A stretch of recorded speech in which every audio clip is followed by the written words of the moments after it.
Basketball, you betcha I'm back. It's the Daily Trainer, and I have another session with my man P and my man Spence, and we're getting these shots up, right?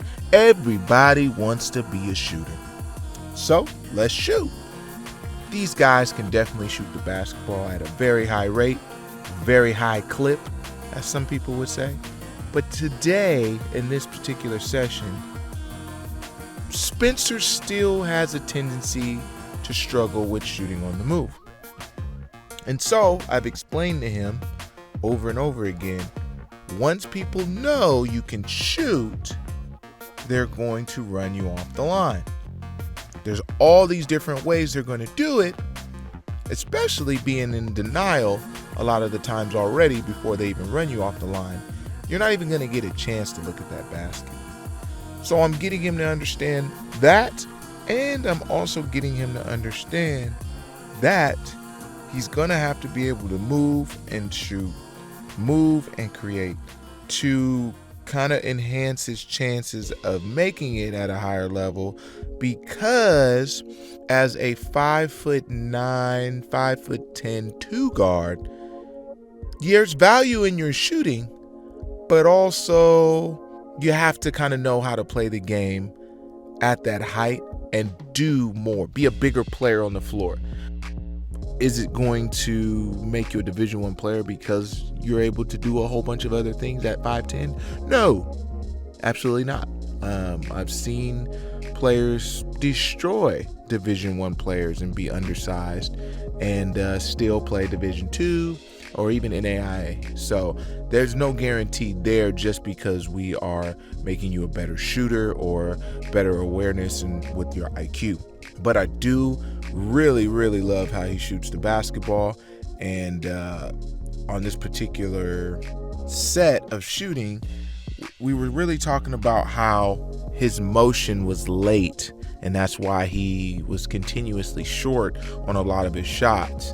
And also, he's been told to move up because he shoots the ball so far away. For whatever reason, I'm not sure, but he was also kind of contemplating whether he was close enough to the line or not. And as you can see here, he kept stepping on the line, so he's definitely not used to shooting that close, and that's going to cost him later. I think the further away you are, you get to spread the floor more. So that's neither here nor there, but it's something to think about when shooting that basketball.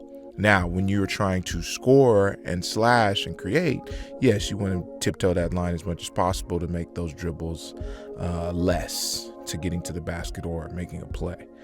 Now we got my man Parker shooting the rock.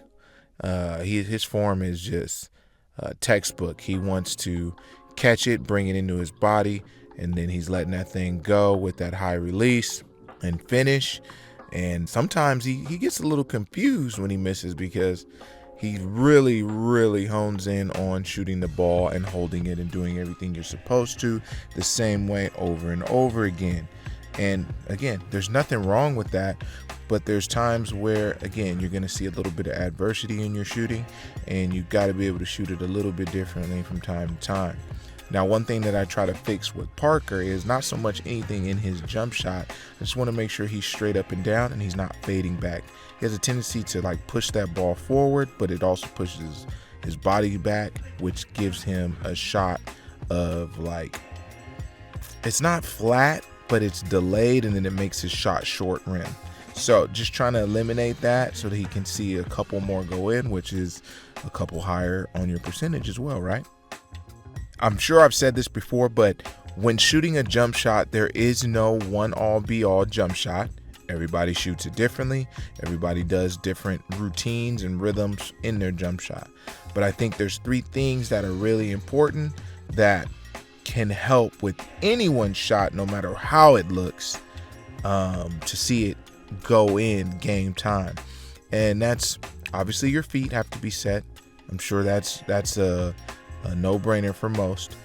But also getting your ball in that comfortable shot pocket so that the ball can go up opposed to sitting down in your chest, your shoulder, wherever you place it for your shot point or your shot pocket.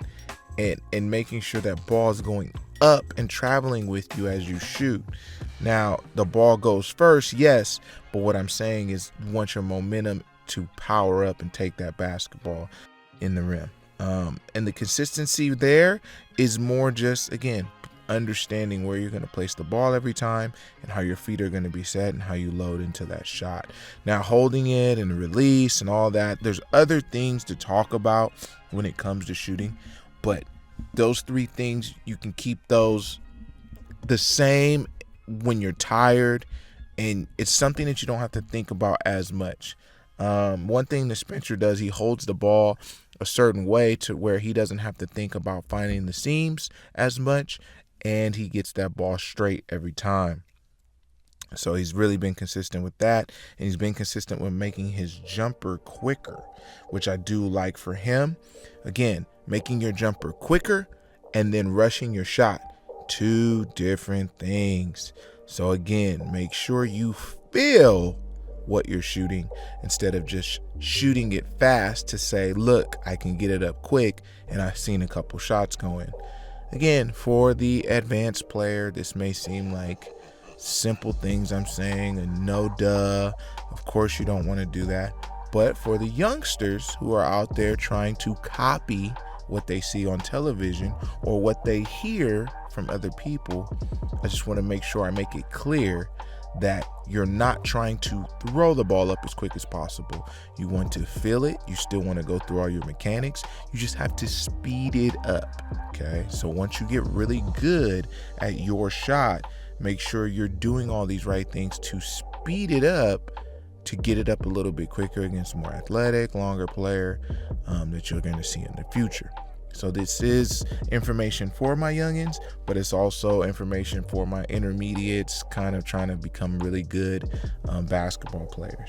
And again, these drills were simple, easy, and a lot of them were on the move because, again, with these two guys, shooting on the move is not coached until it's too late. So you'll get a lot of spot up shooters sitting in the corner forever, making 2 threes a game, feeling great. Then a scouting report come out, those guys disappear. Then when guys try to get better, it's almost too late during the season to do it. And then you try to do it in the summertime and fix it in that sense. And I've seen it in college too, where guys get so caught up in that role of just catching and shooting the ball that once you have to put it on the ground for whatever reason, they didn't work on it, or they may have.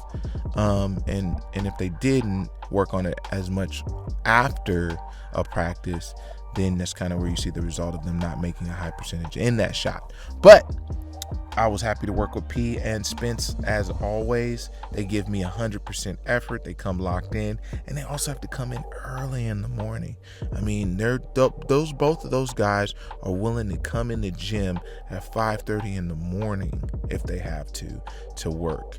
But I will get with you guys again and again. Like I said, I'll be training you guys personally as you'll be riding with me on a vlog to, see if we can make you better. All right.